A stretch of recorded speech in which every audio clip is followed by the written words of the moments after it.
Hola, estas son las noticias y los indicadores económicos más importantes del día de hoy. Más financiamiento para Colombia por parte del Banco Mundial. El presidente Iván Duque anunció que se aseguraron compromisos de financiamiento del Banco Mundial con el país hasta por 2.000 millones de dólares. El anuncio se dio tras una reunión del jefe de Estado con el presidente del Banco Mundial, David Malpass, en uno de los primeros encuentros de Duque en su viaje a Estados Unidos. Fue una reunión muy positiva que tuvimos con el presidente David Malpass. Se cierra el paquete de financiamiento para el año 2021, dijo el jefe de Estado al salir del encuentro.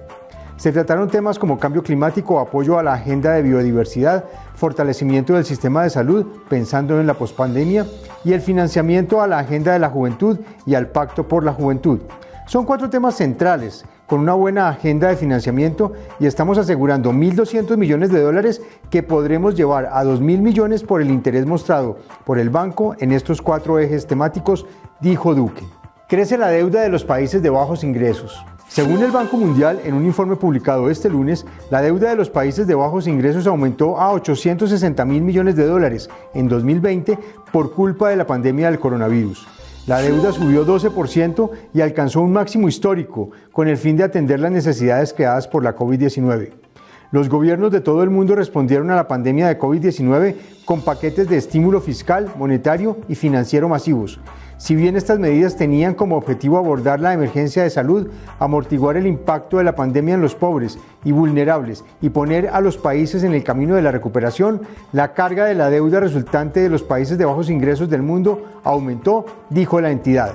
El organismo resaltó que incluso antes de la pandemia, muchos países de ingresos bajos y medianos se encontraban en una posición vulnerable, con una desaceleración del crecimiento económico y una deuda pública y externa en niveles elevados. Premio Nobel de Economía para la Investigación Laboral. 3 especialistas en economía experimental, el canadiense David Card, el estadounidense israelí Joshua Angrist y el estadounidense holandés Guido Imbens, obtuvieron este lunes el Premio Nobel de Economía. Con experimentos naturales, Card analizó los efectos del salario mínimo, la migración y la educación en el mercado laboral. Sus estudios de principios de los años 90 pusieron en entredicho las ideas recibidas, lo que condujo a nuevos análisis y nuevas perspectivas, según el jurado. Los resultados de sus investigaciones mostraron que el aumento del salario mínimo no supone necesariamente una reducción del empleo. Angrist, de 61 años, e Imbens, de 58, fueron recompensados de forma conjunta por sus contribuciones metodológicas en el análisis de las relaciones causa y efecto. En los indicadores económicos del día, el dólar se cotizó en promedio a 3.756 pesos con 97 centavos. El precio del petróleo Brent llegó a los 83 dólares con 65 centavos el barril y la referencia WTI se ubicó en 80 dólares con 52 centavos por barril, rompiendo la barrera de los 80 dólares.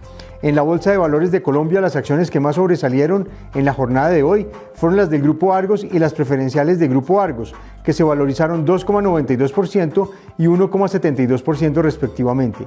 Mientras tanto, las acciones que cayeron en la jornada fueron las de ETB y Mineros, que retrocedieron menos 1,36% y menos 0,65% respectivamente. En otras noticias, ¿cuáles son las franquicias más exitosas en el mundo?